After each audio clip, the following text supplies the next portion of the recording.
This is the Dollemore Daily, and I'm Jesse Dollemore.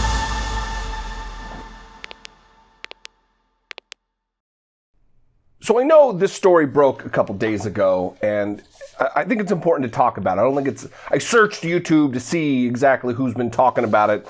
And other than mainstream corporate news outlets, I haven't seen, I think maybe Young Turks talked about it, but anyway, not enough. There's not enough focus on this story. And that's the fact that the Department of Justice is now looking into a prior case from 2017 involving Derek Chauvin and his abuse, his assault, him smashing the head of a 14-year-old boy, a child, during a domestic call where the mother had called the cops. I'm going to read a little bit about it from ABC, but the crux of what I want to talk about is there's all this talk about just a few bad apples and good cops.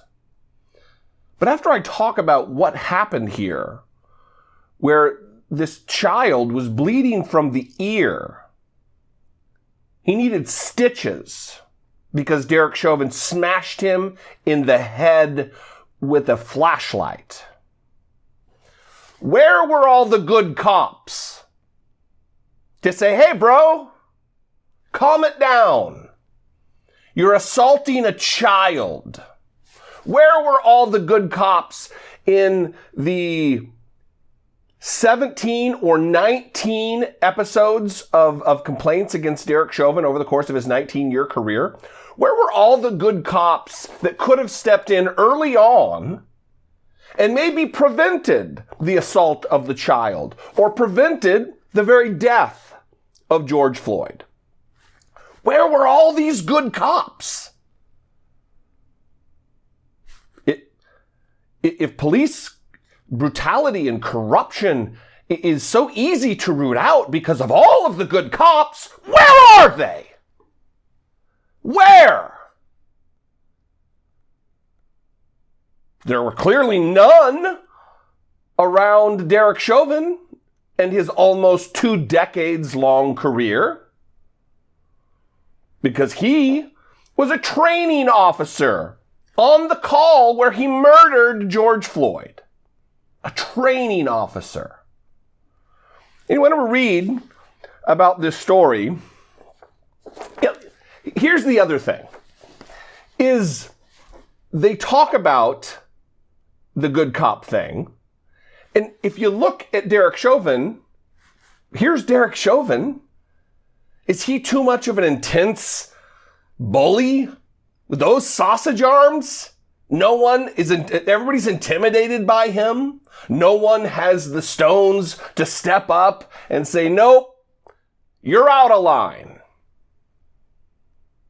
It doesn't make any sense whatsoever. The only thing I can come to, the only conclusion that I believe can be reached is that there's not as many good cops as we'd like to believe. That they stick together, the good and the bad. And if you're a good cop watching bad shit go down, you're not a good cop. You're a bad cop. You're as bad as someone who's actually committing the crime. You're an accessory to brutality. You're an accessory to murder. If you're a good cop who keeps your mouth shut, watching brutality take place on a daily basis. Anyway, reading from this ABC article, the article entitled, After Chauvin's Conviction for Floyd Murder, DOJ weighs charging him for 2017 incident involving black teen. Source, the judge in Chauvin's murder trial didn't let lawyers bring up the incident. That's the other thing, is that this judge, Peter Cahill, the one who intimated that, this is getting set up for a mistrial because a congresswoman came and spoke. Like she has any authority over the jury or the court or justice. Dipshit. Peter Cahill, the judge. From the article, the videos meaning the Bodycam footage from September 4th, 2017, allegedly showed Chauvin strike a black teenager in the head so hard that the boy needed stitches. Then, allegedly holding the boy down with his knee for nearly 17 minutes. Pattern and practice for Derek Chauvin. This is how he conducted himself. We witnessed it with George Floyd other times. 17 minutes. And allegedly ignoring complaints from the boy that he couldn't breathe. Those videos showed a far more violent and forceful treatment of this child than Chauvin describes in his report of the incident. Matthew Frank, one of the state prosecutors, wrote in a court filing at the time. After officers entered the home and spoke to the woman, they ordered the son to lie on the ground, but he refused. He's a kid. He's a child. Within seconds, Chauvin hit the teenager with his flashlight, grabbed the teenager's throat, hit him again with the flashlight, and then, quote, applied a neck restraint, causing the child to lose consciousness and go to the ground.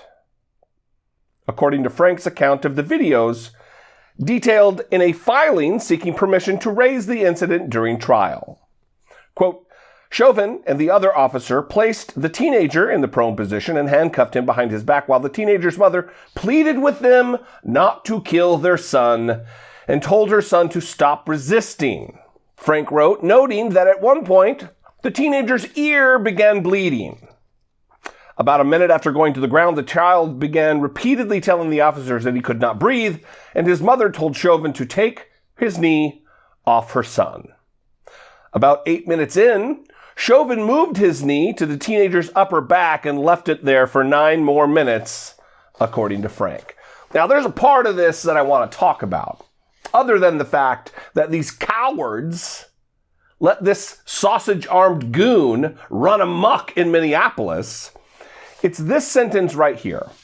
Those videos show a far more violent and forceful treatment of this child than Chauvin describes in his report of the incident. And that should remind you of exactly how the Minneapolis the police department tried to pass off the killing, the murder of George Floyd.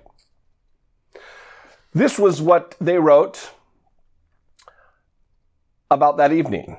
This was the press release. On Monday evening, shortly after 8 p.m., officers from the Minneapolis Police Department responded to the 3700 block of Chicago Avenue South on a report of a forgery in progress. Officers were advised that the suspect was sitting on top of a blue car and appeared to be under the influence. Seems okay up to this point. And here's where the lies come in, the propaganda, the half-truths. 2 officers arrived and located the suspect, a male believed to be in his 40s, in his car. He was ordered to step from his car. After he got out, he physically resisted officers. And here we go. Officers were able to get the suspect into handcuffs and noted he appeared to be suffering medical distress. Officers called for an ambulance. He was transported to Hennepin County Medical Center by ambulance, where he died a short time later. And then they add, just so everybody knows, no officers were injured in the incident. He was transported to Hennepin County Medical Center by ambulance, where he died a short time. They don't say anything about how he was murdered. They don't say anything about how for almost 10 minutes, this sausage-armed POS kneeled on his neck, just like he did a child a few years back. So you can't trust, because a good cop wrote this press release for public consumption, to inform the public that they protect and serve.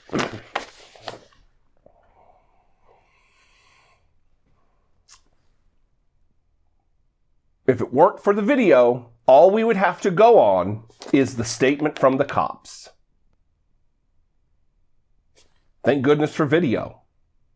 Thank goodness for the dedicated citizens who whip their phones out and document what takes place. Because if it weren't for that, all we would have to go on are the statements from the cops. is the word of the bad cop, the now convicted murderer. Anyway, I hope you're as frustrated as me. I hope you are as frustrated as me. I hope you don't buy most cops, the vast majority of cops are good cops. Because if that was the case, we wouldn't have the problems with the bad cops. As always, though, I invite your dissent, your opinion. You can call, leave me a voicemail, 714-576-4054. You can email me daily at dollemore.com. Thank you for joining me. If you haven't subscribed, click the subscribe button. Once you subscribe, there's a bell that pops up. I think everybody knows how it works now with the notifications. That way you'll get alerted when I do a video. Anyway, follow me on social media. I would appreciate it. Subscribe to my podcast. I doubt it. If you're into podcasts, that is completely separate from this. It is an audio podcast, not video, with my co-host, the lovely and talented Brittany Page. I'm motioning to her desk over there across the room. She is not here. And consider supporting my work here on YouTube, on the platform. For as little as $2 a month, you can click the join button and help produce my content. I would appreciate it very much. Anyway, I love you guys. It is through action that we will make things better in our country. And I hope, whether you agree or not, you can appreciate the fact that I am trying to encourage action, activism. Anyway, I'll see you next time. I love you guys. Be genuine. Take care of one another.